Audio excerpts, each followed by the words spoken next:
Neuropathy, जिसे तंत्रिका क्षति भी कहा जाता है, यह एक ऐसी स्थिति है जो नसों को नुकसान पहुंचाती है और जिससे शरीर में दर्द, कमजोरी, सुन्नता या अकड़न जैसा महसूस होता है। आखिर न्यूरोपैथी है क्या और ऐसे किन खाद्य पदार्थों का सेवन करें जिससे हम नसों की बीमारी से दूर रह सकते हैं, इसके बारे में जानते हैं बीके डॉक्टर सविता दीदी से।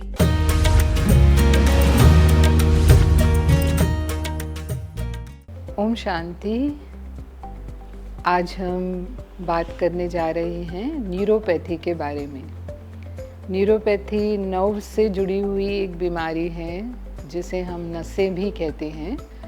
हमारे पूरे शरीर में नसों का जाल बिछा हुआ है और जो भी सेंसेशन होते हैं वो हम इन नर्व्स के द्वारा ही अनुभव करते हैं।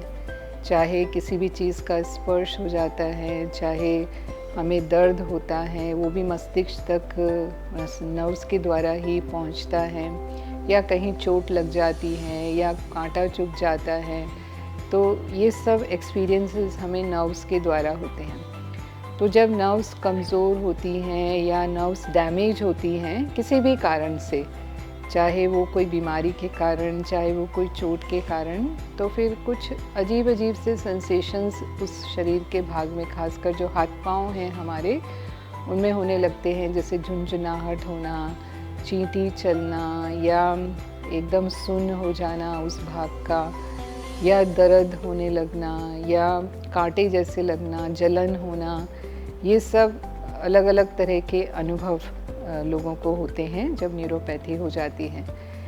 तो आज मैं बताने जा रही हूँ आपको 5 ऐसे फूड्स के बारे में जो हमें न्यूरोपैथी में मदद करते हैं, यानी इसकी रोकथाम कर सकते हैं, और अगर कुछ डैमेज हुई है तो उसको रिपेयर भी कर सकते हैं, उसको हील होने में मदद करते हैं। तो उसमें अदरक, जैसे पहला है अदरक। तो अदरक एंटी इन्फ्लेमेटरी होता है और नेचुरल पेन किलर होता है। तो इस अदरक को हमें कैसे लेना है, आप इसे काट करके, टुकड़े काट करके पानी में उबालें। 1 कप पानी में आप इसको उबाल लें, और उबालने के बाद उसमें थोड़ा इलायची भी डालें, और अगर डायबिटीज़ नहीं है तो उसमें आप शहद भी डाल सकते हैं। तो ऐसे आप दिन में 1 या 2 बार अदरक का पानी लें। अदरक का पाउडर भी ले सकते हैं, जैसे सौंठ पाउडर आता है, उसे पानी के साथ 1 चम्मच लिया जा सकता है। दूसरा है हल्दी। हल्दी में करक्यूमिन केमिकल होता है। ये करक्यूमिन भी नेचुरल पेन किलर है और ये भी सूजन को कम करता है। तो नर्व्स में अगर सूजन आ गई है तो हल्दी जो है इसमें काफ़ी मदद करती है। हल्दी को लेने का जो तरीका है कि हम इसे पानी के साथ ले सकते हैं। तो हल्दी पाउडर 1 चम्मच आप पानी में डाल के या फिर दूध में डाल के लें, और उसके साथ आप 1 चुटकी काली मिर्च भी डालें, क्योंकि काली मिर्च जो है वो हल्दी को एब्जॉर्ब करने में मदद करती है। तो इसीलिए ज़रूरी है कि जब भी हम हल्दी लेते हैं उसके साथ थोड़ा सा काली मिर्च हम ज़रूर लें। और हल्दी की आजकल गोलियां और कैप्सूल्स भी आते हैं। करक्यूमिन जो है वो कैप्सूल फॉर्म में भी, कंसनट्रेटेड फॉर्म में मिलता है। तो अगर हमें ऐसे हल्दी लेने में अच्छा नहीं लगता है, क्योंकि इसका टेस्ट थोड़ा इस तरह का होता है, तो फिर हम उसको कैप्सूल फॉर्म में भी ले सकते हैं। और तीसरा जो है वो है फ्लैक्स सीड। फ्लैक्स सीड या अलसी के बीज, आजकल हम सभी परिचित हैं अलसी के बीज से, क्योंकि जो अलसी है वो भी हमारे लिए अनेक बीमारियों में मददगार है, क्योंकि इसमें ओमेगा 3 फैटी एसिड्स होते हैं, और उसमें भी ओमेगा 3 फैटी एसिड्स में जो अल्फा लिनोनिक एसिड होता है, जो स्पेशल फैटी एसिड है, वो अलसी के अंदर होता है, जो हमारी नसों को रिपेयर करता है।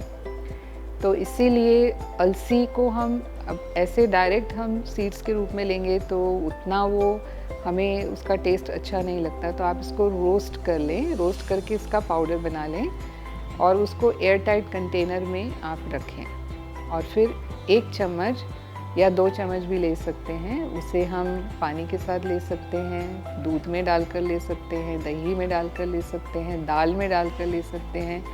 आप सलाद में इसको खाना चाहें तो सलाद में भी आप इसको ले सकते हैं। तो अलसी को हम किसी ना किसी रूप में दिन में 1 से 2 बार ज़रूर लें।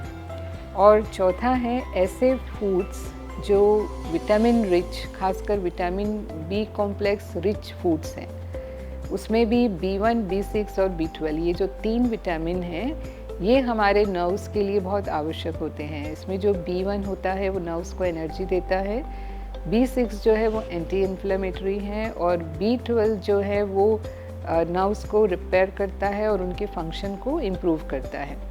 तो ये जो विटामिन्स हैं ये हमें मिलते हैं हरी पत्ते वाले, खासकर जो पालक है उससे, दूध, दही, पनीर, और शिमला मिर्च, जो लाल शिमला मिर्च है, हरी शिमला मिर्च है, होल ग्रेन फूड जो होते हैं उसमें भी ये अवेलेबल है।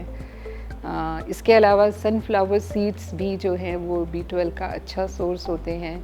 तो इन्हें हम किसी भी तरह से लें, जैसे नट्स हैं तो हम उन्हें, माना हम कह सकते हैं कि 1 हैंडफुल नट्स अगर हम रोज़ खाएं तो हमें ये बी विटामिन्स जो हैं वो मिल जाते हैं। या हरी पत्तियों का सलाद बना के भी, या हरी पत्तियों का साग बना करके भी हम खा सकते हैं। और दूध, दही, पनीर किसी ना किसी रूप में हम रोज़ अपने भोजन में उसको शामिल करें। फिर हैं मैग्नीशियम रिच फूड्स। मैग्नीशियम हमारे नर्व्स की हाइपर सेंसिटिविटी को कम करता है। कुछ लोगों में ये सेंसेशन इतना ज़्यादा हो जाता है कि वो छूते ही ऐसा लगता है जैसे कि करंट आ रहा हो, तो उसके लिए मैग्नीशियम काफ़ी मददगार है। और मैग्नीशियम हमारी मसल वीकनेस को भी दूर करता है। अगर मसल पेन हो रहा है तो उसमें भी मैग्नीशियम हेल्पफुल होता है। तो मैग्नीशियम रिच जो फूड्स होते हैं उसमें भी हरी पत्तीदार सब्जियां, नट्स हैं, पम्पकिन सीड्स हैं, होल ग्रेन हैं, उसमें किनोवा, मेनली ब्राउन राइस, ये सब मैग्नीशियम रिच होते हैं। तो हम होल ग्रेन वाला खाना दिन में 1 बार ज़रूर खाएं, जैसे हम दलिया ले सकते हैं या ब्राउन राइस ले सकते हैं। ऐसे ही पालक को चाहे सलाद या साग के रूप में हम लें। और जैसे कहा, नट्स भी हमारी डाइट में रोज़ हमें कम से कम 1 हैंडफुल हमें नट्स लेना चाहिए। तो जब हम इन फूड्स को अपने रोज़ की दिनचर्या में शामिल करते हैं तो अगर हमें न्यूरोपैथी नहीं है तो उसकी प्रिवेंशन होती है, और अगर हो गई है तो फिर काफ़ी हद तक वो दर्द को भी दूर करता है। और ये जो बड़े अनएक्सप्लेन्ड से सेंसेशंस हमें फील होते रहते हैं और जो सुन्नपन होता है वो भी धीरे धीरे हमारा ठीक होने लगता है। ओम शांति। आपके स्वास्थ्य के इस एपिसोड में इतना ही। अगर आपको कोई सवाल है तो हमें कमेंट बॉक्स में ज़रूर बताएं। अगले शनिवार एक नए विषय पर फिर होगी आपसे मुलाकात। आप सभी स्वस्थ, खुश और तंदुरुस्त रहें। इसी शुभकामना के साथ नमस्कार। ओम शांति।